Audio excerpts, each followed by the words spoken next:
excuse me. Hi, Angela. Thank you for the introduction. It's really nice to be here. Let me bring my slides up for a moment and we can go ahead and get started. But I'm really happy to be here today to present for you all. I'll be talking about some key insights into leveraging low-cost air quality sensors and machine learning to investigate indoor wildfire smoke at BC care facilities. And you'll learn a lot more about what that mouthful of words entails in a minute here.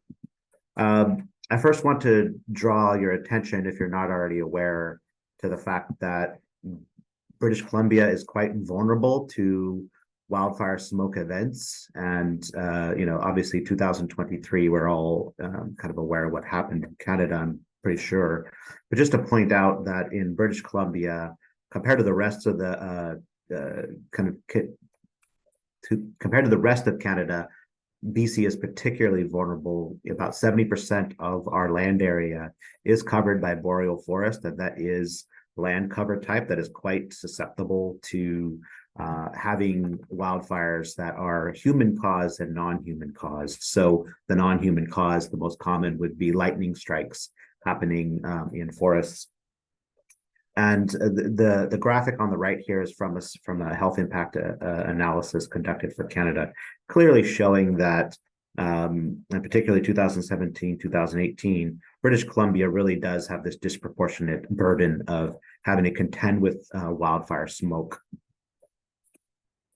Trying to advance slides, and just bear in mind that the situation is becoming worse. So, with climate change, our vulnerability here in the province is certainly increasing. So we already have this predisposition for being susceptible, but with, droughts that are happening, so low precipitation, warmer temperatures, more extreme heat events, we are seeing that, there appears to be a growing intensity of wildfires and the number of, or the area burned. So this graphic on the right is showing you, some particularly alarming years with respect to wildfire events. And of course, 2023 stands out, as does 2017 and 2018. But we are seeing this trend, and whether or not it will continue, it's kind of, we'll wait and see. But this is a concerning trend from a public health standpoint. So, which brings me to my first question that I want to pose to you all is, so wildfire smoke is composed of a mixture of air pollutants. So with this list here, which of the following pollutants is the main component of wildfire smoke that we're concerned with?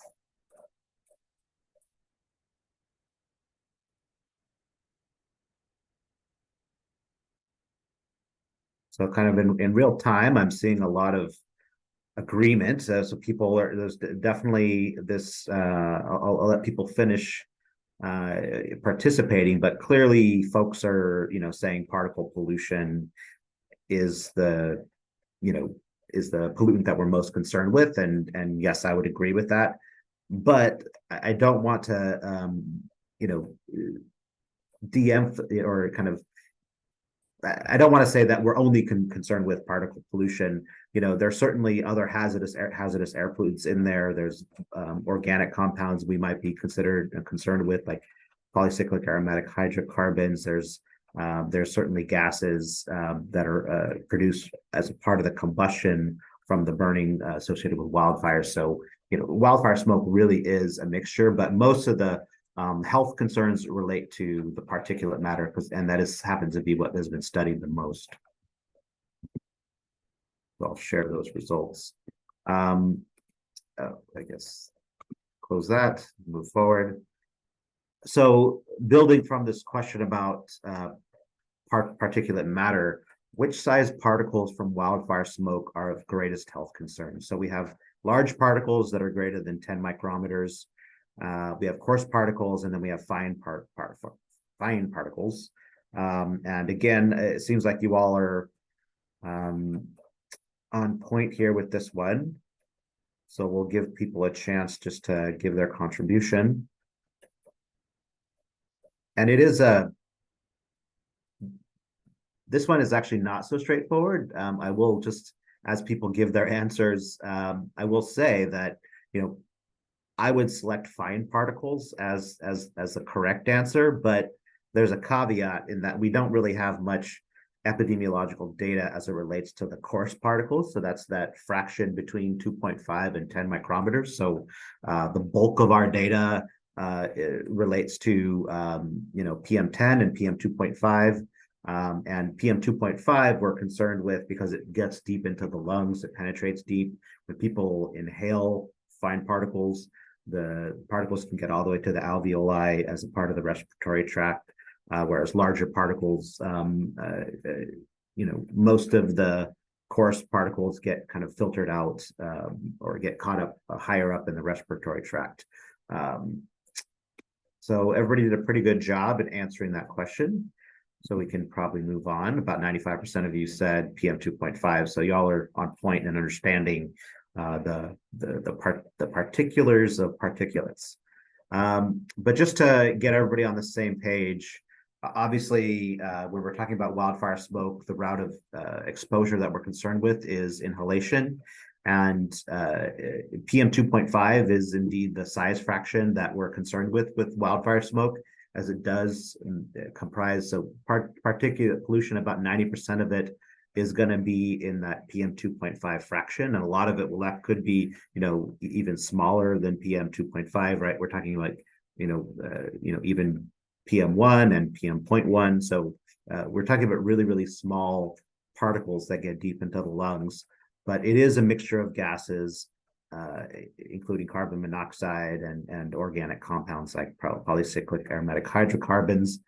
The health effects that we see from wildfire smoke include premature death. There's a lot of epidemiological data to show that there is increased risk from these episodic events of elevated PM2.5, and wildfire smoke certainly falls into that category. And then cardiovascular effects, so heart failure, heart attack, stroke. People can die or end up in the hospital from these events. And then, of course, respiratory events, bronchitis, reduced lung function, asthma exacerbations, and ED visits and hospitalizations for respiratory conditions are some of the most common health effects that we see. In addition to these health effects, we're also concerned with certain populations that may be more sensitive to from exposure to fine particulates. These include older adults, children, people with cardiorespiratory disease, pregnant women, outdoor workers, and people of low socioeconomic status. And thinking about sensitivity, there's these different groups of people. There's different reasons why they may be more sensitive. Children, they have developing lungs, they have a faster breathing rate, they may spend more time outdoors, and so that's one reason why they may be considered more sensitive or vulnerable. And older adults, their immune system may be a little bit compromised, or they're dealing with comorbidities, and they may be more susceptible to adverse health effects. And then with pregnant women, the idea is that the developing fetus could be very sensitive in that the fetus is developing, so they're still developing their lungs, still developing different organ systems, and it's growing as well. So there's adverse birth outcomes that are associated with PM2.5 as well. And then for outdoor workers, it's obvious if they're outdoors all the time doing their work and doing strenuous activities, their breathing rate could be increased in doing those strenuous activities, so they could be more sensitive or vulnerable in that case. So question 3 here is, which regional health authority is more susceptible to experiencing extreme wildfire smoke events? So we have Vancouver Coastal Health Region, we have Vancouver Island, Interior, Northern, and Fraser.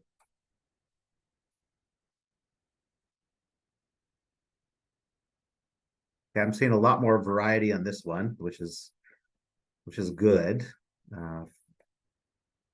Good to see, because this is a bit of a subtle one. All right, so more than 70 people have answered. the most common answer given here is the interior. And I'm sorry I'm having to use these health region definitions, but it's easier for me to talk about because in the BCCDC, working under the Provincial Health Services Authority, health services are administered at these large geographic health regions, so it's easier for me to talk about it in that sense. Certainly the interior. So northern was about 29%, interior was 57%, Vancouver coastal was 12%. So I would agree with the interior. Seems to be much more vulnerable to experiencing more extreme smoke events.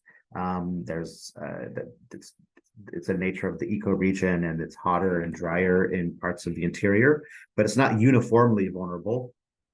The parts of the northern health region are certainly vulnerable, and you could even say parts of Vancouver coastal, but it really is the interior and northern parts of the province that are the most vulnerable from experiencing the extreme wildfire smoke events. That's not to say in Vancouver coastal we don't get drift from wildfire smoke that comes from far distances. Good job. So we can move on. And then this graphic is just kind of giving you a sense for the disproportionate impacts in the interior of wildfire smoke events. So this is data that I'm showing here. This is for British Columbia. Nam and Paul here at the BCCDC, along with Sarah Henderson, have done extensive work in modeling PM 2.5 throughout the province using this model called CanAwesome. So it uses machine learning and satellite data that is optimizing the machine learning prediction model so that it is able to more accurately predict wildfire smoke, including extreme wildfire smoke events. And so this graphic is showing you, yeah, it is the interior that tends to have these really, really larger impacts. So this is showing you the number of days over more than the past decade where you've having high biomass smoke exposure occurred. So biomass refers to the burning of wood, and here, in BC, it's predominantly driven by wildfire, the burning of forests. So you can see here the northern interior, the center of the province. There's this kind of I forget the word for it, but nevertheless, what you're seeing is there's a really strong disproportionate burden for folks in the interior and parts of northern health regions. And so, these are the populations that, probably need to be more mindful of wildfire smoke events, and they tend to be more mindful of it. And then it brings me to the point of differential vulnerability throughout the province. And this is really important to keep in mind for when we're thinking about public health measures, and I'll talk more about that in a minute. But what do I mean by differential vulnerability to wildfire smoke?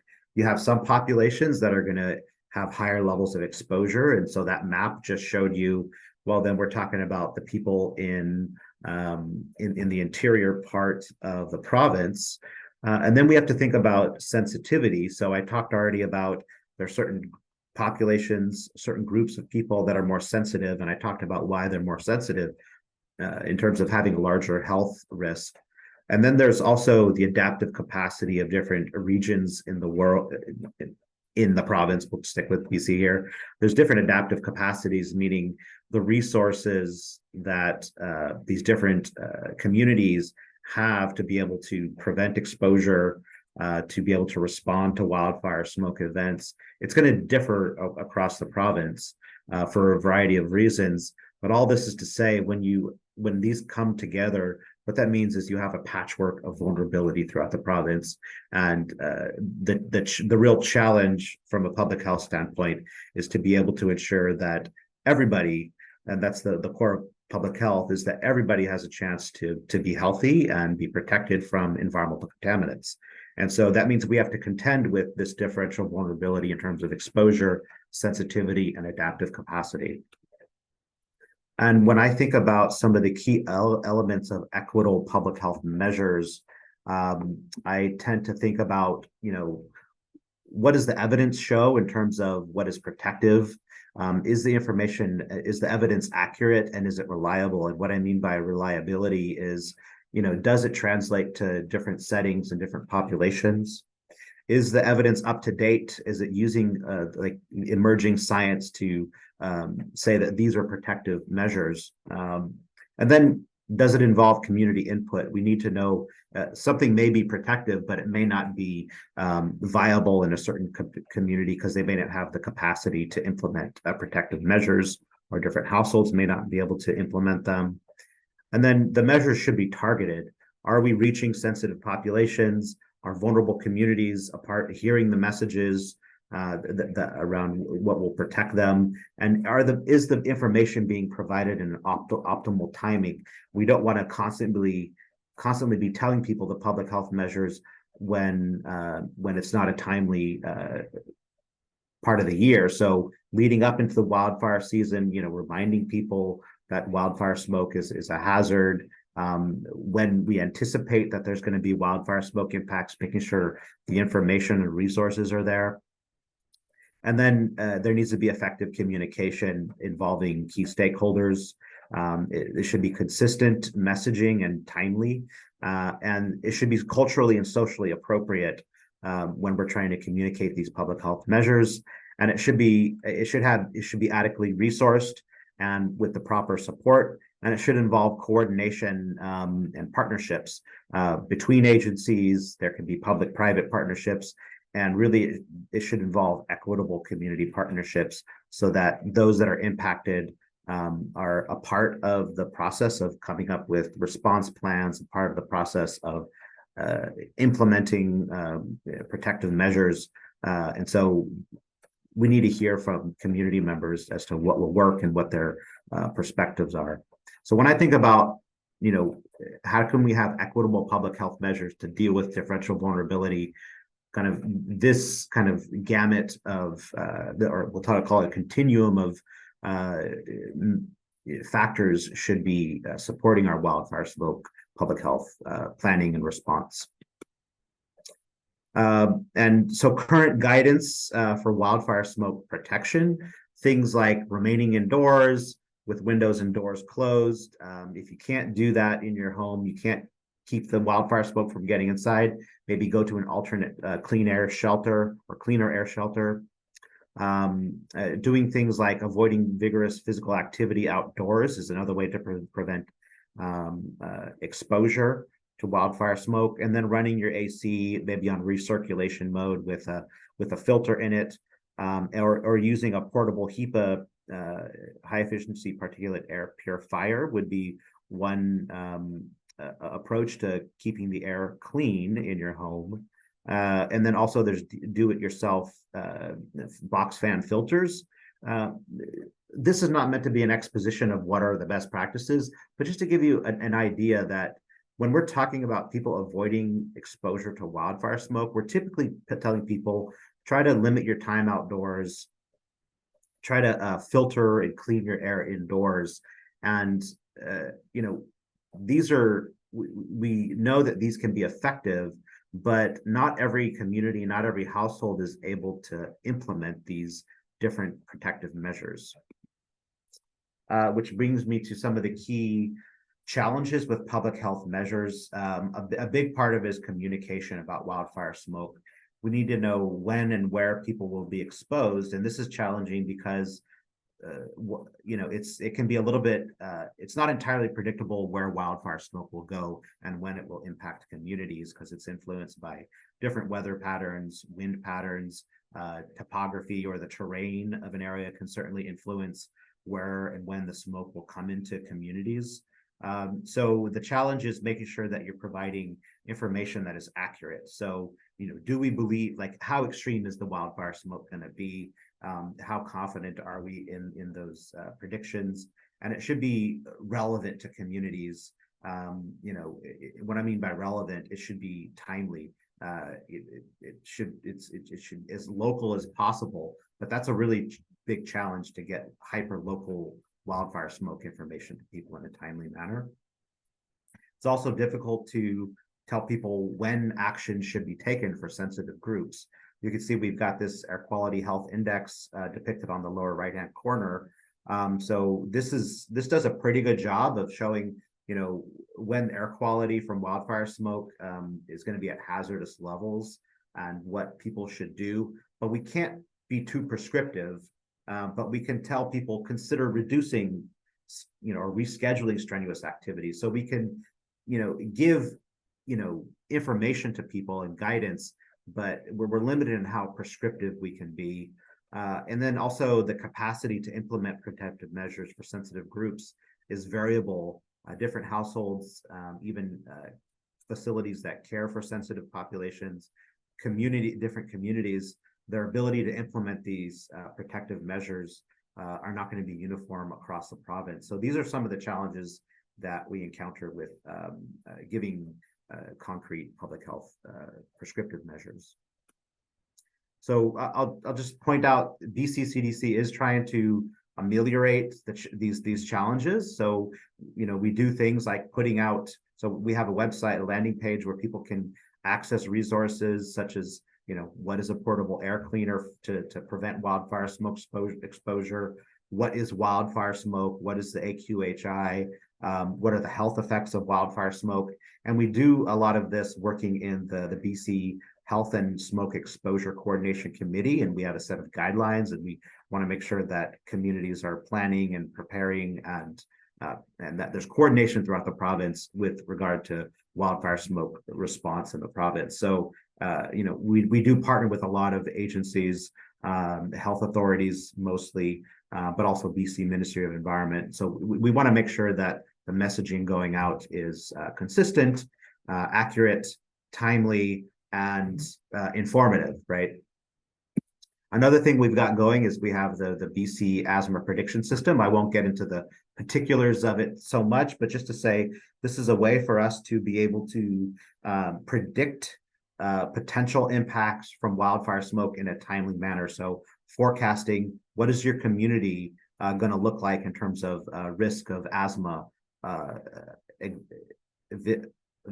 asthma attacks as it relates to wildfire smoke. And so we have this system that is highly active during, it's active all year round, I believe, but most pertinent during the wildfire season. And so this is the BCAPS system as a way to try to ameliorate some of those challenges that I was just alluding to a minute ago.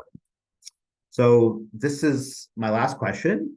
So this is a true or false question. Most of people's exposure to wildfire smoke occurs when they are outdoors. True or false?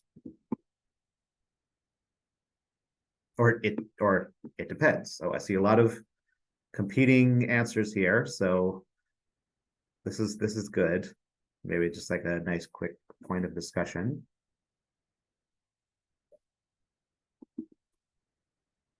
Okay. So more than 70% of people have reported their answer. So yeah, in general, I would say that is probably false, but it does depend. The data suggests that anywhere between 40 to 60% of people's exposure to wildfire smoke occurs when they are in the indoor environment. So sometimes it could be more, sometimes it could be less. So it really does depend. What are people doing? Where are they? Are they outdoor workers? Are they children? Are they bedridden? What is the characteristics of people's homes or where they work, or with the care facility that they're at? It really does depend. Which brings me to the overarching point of this talk today is this is the graphic that I'm showing you are results from a study that was trying to estimate ambient origin PM 2.5 exposure for epidemiology studies. And what they found was that when they measured people's personal PM 2.5 exposures, they found that modeling or measuring indoor PM 2.5 was most reflective of their personal exposures to PM 2.5 of ambient origin, and that measuring or modeling outdoor PM 2.5 was less reflective of their personal exposures. So what affects people's exposures, right? There's infiltration of wildfire smoke that's going from the outdoor to the indoor environment. Meteorology can play a role. Of course, ventilation, so air exchanges and replacing the air, the polluted air with cleaner air. And then there's air filtration, so having like a HEPA filter to help clear out the particulates in the air.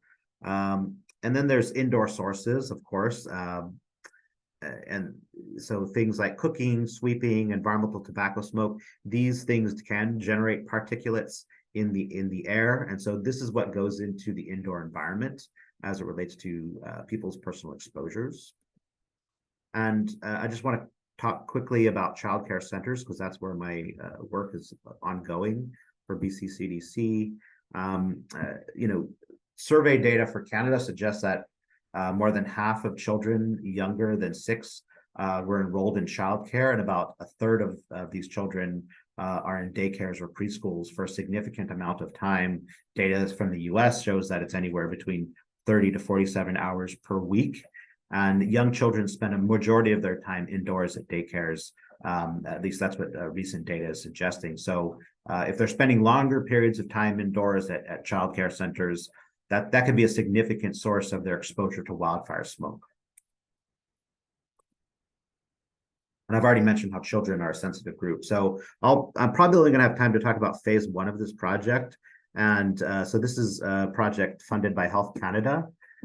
Basically, what we have are co-located low-cost air quality sensors called air quality eggs. These are located indoors and outdoors at long-term care, residential care facilities and child care centers throughout British Columbia. The majority of our sites are actually at child care centers, as this seemed to be the most uptake of this for participating in this project. The goal of the project was to estimate the original goal was to estimate the relationship between daily outdoor and indoor PM 2.5, and this is our proxy for PM 2.5 infiltration into these care centers. And then we wanted to compare this relationship between wildfire smoke impacted days versus days that were not impacted by wildfire smoke. And I'll get into the particulars.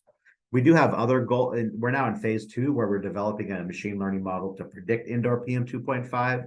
We're also currently we're estimating ventilation at these daycares, and we're implementing a survey to ask about protective behaviors at childcare centers and residential care center facilities as in their response to wildfire smoke events. But I'm probably going to only have time to talk about phase 1 of this project. And we just published the results.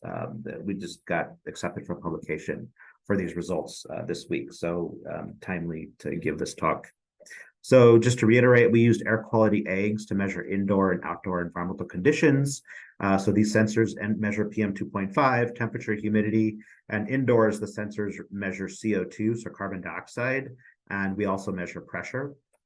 And these measurements are recorded at 1 minute intervals, so we get highly time resolved data both indoors and outdoors for the PM 2.5 in our study. One part of the study project really involved, rather than us going out to each facility and installing the air quality eggs, we developed material that, so we shipped the air quality eggs to the participating facilities. We provided them instructions on where to install the sensors indoors and outdoors, how to install them, set them up, what they should and should not do in their setup. So we developed these materials. We also provided them information about how to interpret the AQHI and give them some kind of generalized guidance on how to respond to wildfire smoke in the facility and in the ambient environment. We also developed a data dashboard for the participating facilities to be able to see in real time what does their air quality look like and how does it relate to the AQHI. They can also look at temperature, humidity, CO2, and also the infiltration of PM from outdoors to indoors at their facility. This is just an example of what it does look like. You can see indoors and outdoors, and you can see this was an event this past year where PM 2.5 was very high indoors and outdoors. And what was happening outdoors at this particular facility is what was happening indoors is what was happening outdoors as it relates to PM 2.5. And this was during the 2023 wildfire season. So how do we process our PM 2.5 sensor data? These are low-cost sensors, and so we had to take great care in handling these data. We always take great care with air quality data, but in particular, these are low-cost sensors, and we have to handle them appropriately. So we took QA. We had many QA/QC measures. We applied correction factors to the data. We assessed the data for data completeness. We restricted the data between August 1st to October 31st.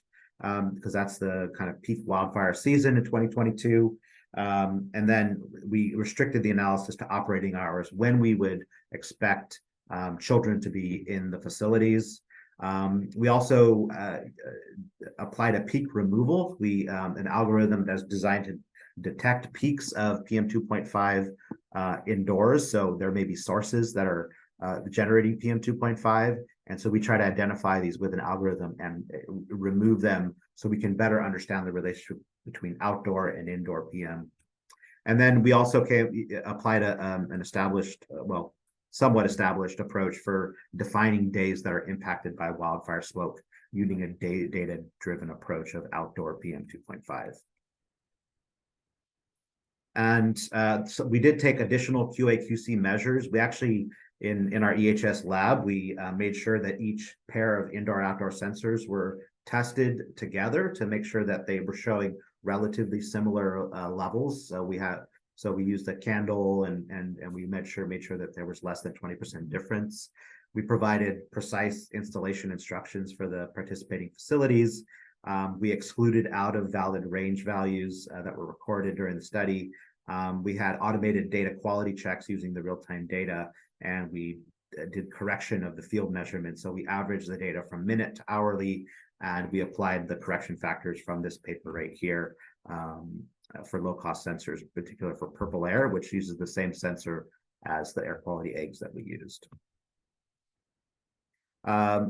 Next, in trying to estimate the relationship between indoor and outdoors, we used a linear mixed effects regression model where we had a random intercept and random slope for facility.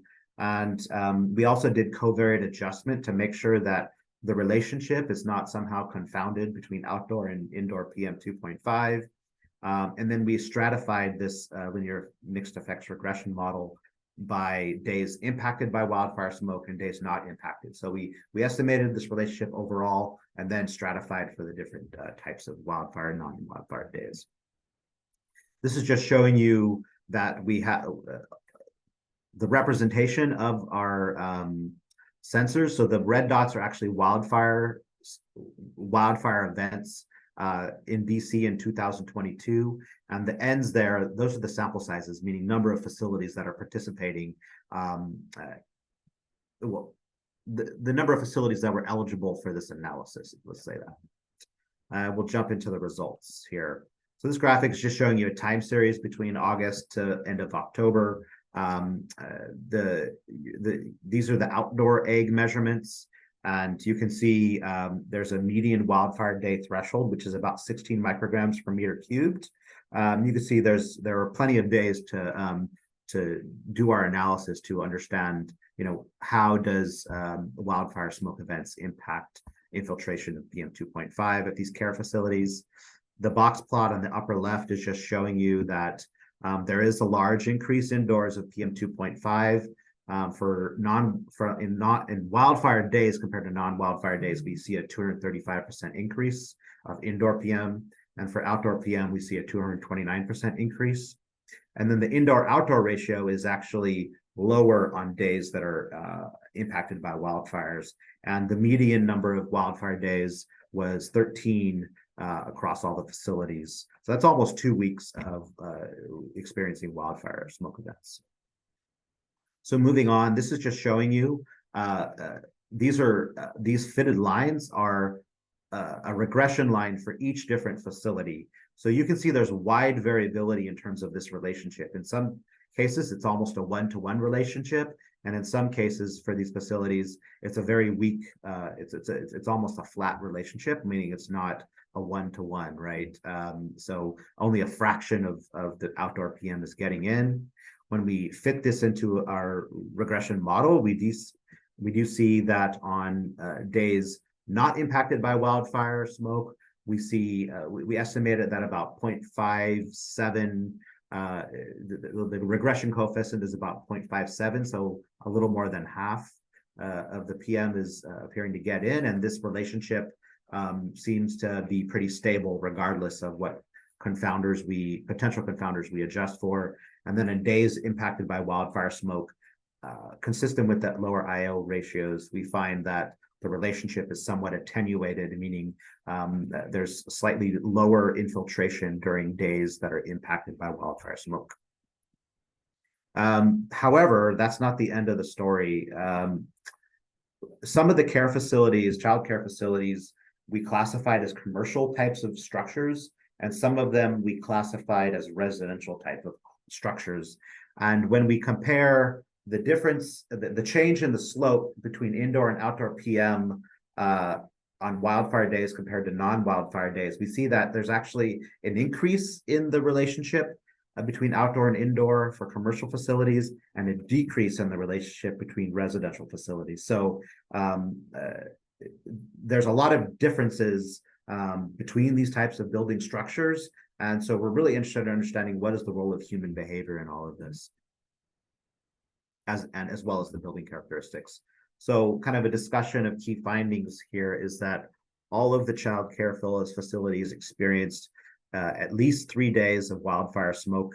Most facilities experienced more than 13 days of wildfire smoke. So that's almost 2 weeks of wildfire smoke in these at these care facilities. Indoor PM 2.5 increased by 230% on days impacted by wildfire smoke. And roughly about 50% of outdoor PM infiltrated indoors based on our modeling. And then infiltration tended to attenuate on wildfire smoke days, and we're attributing this to probably being behavioral responses to wildfire smoke events. And then at commercial facilities, the infiltration tended to increase. And so we're interested in trying to understand moving forward what is explaining these the wide variability of infiltration and why it's different between commercial and residential facilities. And finally, there's just such wide variability. You saw that scatter plot showing you that infiltration is just highly variable between facilities. And we are attributing this to likely multiple factors related to human behaviors and building characteristics that are interacting to explain these this wide variability of infiltration at the daycares. So let's see if I have a little bit of time. I got a little bit of time to go into the next study. I don't have too much time to get into it, but this graphic right here on the right is showing you that as wildfire smoke becomes more extreme, or as PM 2.5 levels become more extreme, we do find that indoor-outdoor ratios start dropping precipitously. And we believe this is happening the reason why we believe this is happening is partially because people are closing windows if they don't have AC, and even if they do have AC, they're probably closing windows. Even if it's warm out, they're closing doors to make sure that wildfire smoke is not coming indoors. So that will obviously affect the infiltration. People are probably using air cleaners, so portable air cleaners or DIY box fan filters, or their HVAC system is on in recirculation mode. There's a response to these extreme wildfire smoke events, as well as as PM becomes more extreme, it is possible that there's just less infiltration for other reasons that are not explained by building characteristics and people's behaviors. I also want to make the point that there's data from the US to show that there's been a lot of analysis of low-cost sensors to show that as PM 2.5 increases substantially, people start going online and doing Google searches for air filters. However, that behavior seems to be modified by median household income. In other words, higher income communities tend to be doing these searches for air filters. Lower income communities seem not to be responding to these wildfire smoke events in the same way. Also, higher income communities become less mobile, meaning they tend to stay home more often when wildfire smoke becomes more extreme, whereas lower income people in lower income communities tend to be leaving the home more often during extreme smoke events, which suggests that people's behavioral responses are not uniform. They are quite, and socioeconomic status may be playing a role in how people respond. So I don't have time to fully explicate this study, but we have developed an indoor PM 2.5 exposure model using machine learning from our low-cost sensors deployed at these care facilities. This is the study area where we develop these models. And what we've done is we have taken the low-cost sensor data where we generated spatiotemporal predictors, and then we have purely spatial predictors, which involve indicators of material deprivation and other measures of deprivation. And we use the Canadian Index of Material Deprivation, basically. And we fit these as predictors, expecting that they would be very important for predicting indoor PM 2.5 for the province. So I'm going to quickly go through this. I won't get into the model training per se, but just to make the point that we use the 2023 wildfire season as our validation set. How well does our indoor and outdoor models predict the kind of extreme wildfire event of 2023? And then we compare the effect estimates of the outdoor and indoor models as it relates to respiratory outcomes to see if we're improving our ability to is there a difference in the effect estimates between these different metrics of exposure? Our data does show that the 2023 wildfire season was certainly way more extreme than the 2022 wildfire season. You can see the distributions of the indoor and outdoor eggs, as well as federal reference equivalent methods monitors. Also, the distributions are all pulled upward to days that are more smoky. Again, we see this lower infiltration of PM 2.5 during more and more smoky days. So this confirms our previous finding. And then getting to the how well our models perform for the outdoor model. The outdoor model performed better on the test set, but on the validation set where for the 2023 wildfire season, we find that the indoor model actually performed much better than the outdoor model. And we have some reasons to believe why this might be the case. This graphic is just showing you that there's wide variability in terms of the differences between predicted indoor and outdoor PM 2.5 throughout the province for the 2022 and 23 seasons. We see in the interior that wildfire smoke tends to be much lower indoors than outdoors, whereas parts of Vancouver Coastal Health and Fraser, as well as parts of the northern part of the province, tend to PM 2.5 tends to be higher indoors than outdoors during the wildfire seasons. And there's wide variability in this throughout the province. And maybe I can kind of close up here, but just to say that the indoor model, so these are showing variable importance scores throughout the province. And we find that the material deprivation indicators that we used are much more important for the indoor model compared to the outdoor model, which what we're hoping and what we expected to see is these deprivation indicators are telling us something important about the indoor environment and less so about the outdoor environment, as you would hypothesize. And finally, when we relate these different exposure metrics to asthma and inhaler dispensation data, we find that the indoor PM 2.5 prediction modeled exposures versus all of the other outdoor PM 2.5 model effect associations, we find that indoor it results in roughly a slightly more than a doubling of the association between PM 2.5 and these respiratory health outcomes. And kind of key takeaways, I'll conclude here. The record-breaking wildfire season of 2023 contributed significantly to more smoky days. However, the impacts were lessened for the indoor environment compared to the outdoor environment. Indoor PM 2.5 predictions performed better than outdoor predictions for the extreme 2023 wildfire seasons. Predicted indoor PM resulted in a doubling of the association compared to various outdoor metrics, and indoor-outdoor ratios decreased during the wildfire season. And then finally, the deprivation indices were more predictive or important for the indoor model compared to the outdoor model. And in conclusion, combining available air monitoring and social deprivation data with co-location of low-cost sensor data coupled with machine learning really has the potential to reduce exposure misclassification of PM 2.5 and improve health effect estimates from wildfire smoke exposure. But again, this is a kind of a first of its kind study in the province. And as far as I know, in North America. So these findings are not really generalizable. We need larger population-based studies and cohort studies to substantiate the findings from this work.